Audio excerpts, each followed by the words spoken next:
Assalamualaikum, salam Malaysia Medani. Bersama saya, Abang Muasli Abang Abdul Samad dalam Berita Pagi Sarawak, edisi Sabtu 11 November. Berita Pagi Sarawak kita mulakan dengan perkembangan ini. Perusahaan kecil dan sederhana SME di Sarawak kini boleh mula beralih kepada penggunaan teknologi hijau menerusi pembiayaan hijau berjumlah RM1 bilion.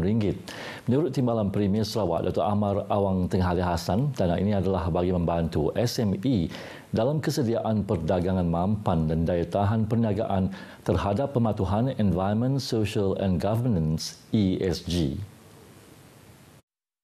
Ianya disediakan menerusi kerjasama dua buah perunding perdagangan tempatan dan sebuah bank komersial swasta bagi menyediakan dana kewangan yang mudah kepada para SME. Beliau yang juga merangkap Menteri Perdagangan Antarabangsa, Industri dan Pelaburan Sarawak menambah, Sarawak berpotensi untuk merajui penggunaan ESG dan menjadi kuasa serantau untuk industri mampan yang terbukti melalui pelbagai inisiatif termasuk hidrogen, bahan api penerbangan mampan, tenaga boleh diperbarui dalam perniagaan.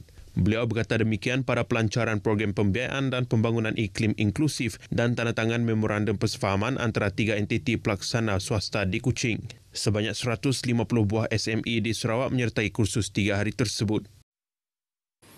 Golongan ibu tunggal harus memperkasakan kemahiran untuk menjana pendapatan dan mampu hidup berdikari. Menteri Pembangunan Wanita, Kanak-kanak dan Kesejahteraan Komuniti Sarawak, Datuk Seri Fatimah Abdullah memberitahu ibu tunggal harus melibatkan diri dalam beberapa projek yang mampu menjana pendapatan agar dapat menyara keluarga.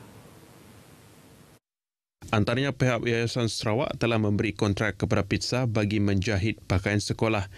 Datuk Seri Fatimah menjelaskan Pizza juga menggalakkan ahlinya berniaga menjual kuih kering dan ini akan membantu membina ekonomi ibu tunggal supaya mampu sara diri dan anak-anak.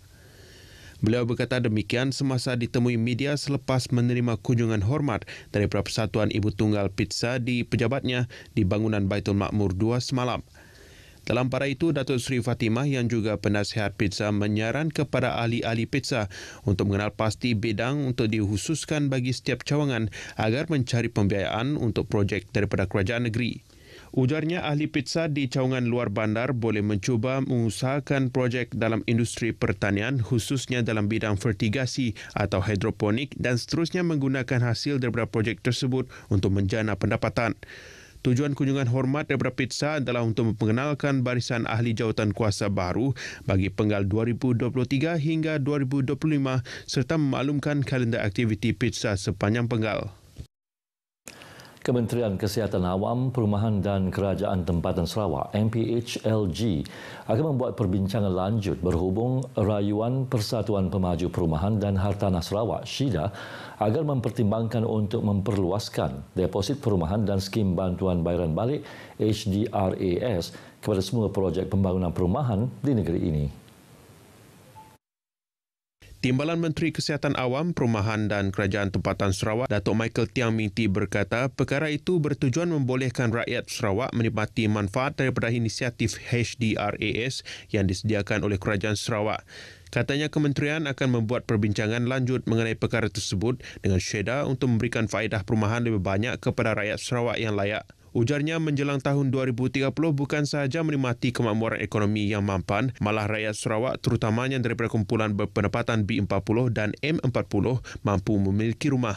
Beliau berkata demikian ketika ditemui media selepas merasmikan roadshow rumah dan hartanah syeda cawangan Kuching 2023 di salah sebuah pusat beli belah terkemuka di Kuching semalam. Jelasnya lagi, Kerajaan Sarawak komited dalam membina komuniti bersama dengan bekalan rumah mampu milik. Dengan bantuan syeda, kementerian bersedia menyahut cabaran baru dalam mencari dasar perumahan lebih inovatif bagi memenuhi permintaan lebih banyak rumah mampu milik dengan model berpaksikan komuniti bagi memastikan kehidupan bandar yang lebih baik dan inklusiviti sosial untuk rakyat Sarawak. Kerajaan Sarawak menjangkakan kajian skim saraan perkhidmatan awam SSPA memberi manfaat kepada penjawat awam Malaysia termasuk penjawat awam negeri ini. Setiausaha Kerajaan Sarawak Datuk Amar Muhammad Abu Bakar Marzuki berkata pihak Jabatan Perkhidmatan Awam JPA telah menyediakan platform khas dan mekanisme bagi memastikan kajian SSPA yang baru ini dapat dilaksanakan dengan sebaik mungkin. Menurutnya, terdapat keperluan untuk menyemak semula sistem saraan ini memandangkan kajian terakhir sistem saraan secara menyeluruh dilaksanakan pada tahun 2002 Sistem Saraan Malaysia. Katanya terdapat 3 skop kajian yang terlibat iaitu penjawatan dan organisasi berkaitan struktur perkhidmatan dan skim perkhidmatan. Skop kedua pula melibatkan gaji dan allowance yang menumpukan kepada struktur gaji, allowance dan juga kemudahan. Manakala skop ketiga pula melibatkan pengurusan bakat yang meliputi prestasi dan kompetensi, kemajuan kerjaya, ganjaran, isu tata tertib dan pendapatan perkhidmatan. Beliau berkata demikian dalam teks ucapannya yang dibacakan oleh Pengarah Unit Pengurusan dan Pembangunan Sumber Manusia Jabatan Premier Sarawak, Datuk Ismail Muhammad Hanis, semasa sesi libat urus Skim Saraan Perkhidmatan Awam SSPA di Kuching semalam. Datuk Amar Muhammad Abu Bakar menambah beliau berharap pihak JPA dapat mengkaji perkara tersebut berdasarkan situasi. Antara contoh yang terdapat diberikan berkaitan 3 skop utama adalah kekurangan jawatan dalam skim-skim kecil seperti skim penerangan, pustakawan dan sains. Apabila dibincangkan mengenai jawatan khas untuk penyandang KUP, terdapat permasalahan dalam proses pemilihan dan penempatan melalui JPA di samping syarat-syarat perkhidmatan yang ketat yang kesemuanya menyulitkan proses pemilihan bagi KUP. Katanya lagi oleh itu tiba masanya untuk meninjau semula beberapa dasar-dasar tertentu supaya dapat menangani masalah-masalah ini dengan efektif. Institusi pendidikan perlu berubah dalam pendekatan pembelajaran bagi menggalak para pelajar untuk berfikir secara kreatif dan inovatif.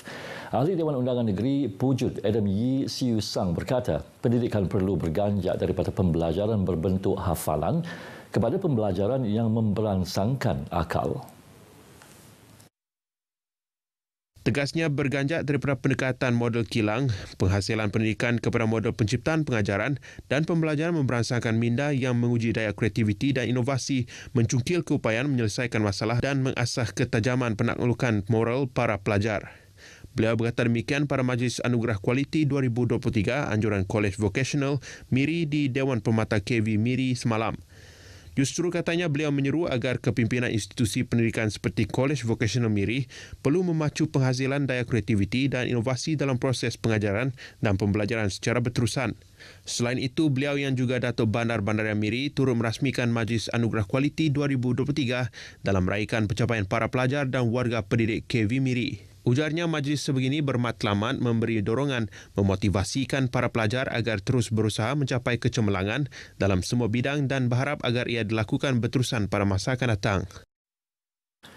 Agensi Penyelarasan Pembangunan Greater Kuching GKCDA akan membangunkan kilang pemprosesan, pembungkusan dan pemasaran padi beras di kawasan Dewan Undangan Negeri Dun Mambung. Sehubungan itu, Pegawai Tadbir Khas GKCDA, Datuk Iqbahon Joik baru-baru ini telah melakukan lawatan kerja ke salah sebuah kilang pemprosesan padi bagi melihat cara dan tadbir urus pemprosesan padi kepada beras yang dilakukan. Katanya proses tersebut akan diadaptasikan kepada pelaksanaan projek pembinaan kilang pengumpulan, pemprosesan dan pembungkusan padi sawah dan bukit yang bakal dibina di Kampung Bengoh Pedawan yang dijangkakan bermula pada tahun 2024. Datuk Iqbahon berkata melalui kerjasama rapat dengan komuniti tempatan, beliau yakin bahawa pemasaran kolektif moden yang berkesan memainkan peranan penting dalam mewujudkan pasaran dan permintaan baharu. Jelasnya lagi, ini seterusnya membolehkan petani Sarawak berkembang maju di samping mengekalkan dan memelihara amalan pertanian padi tradisional mereka.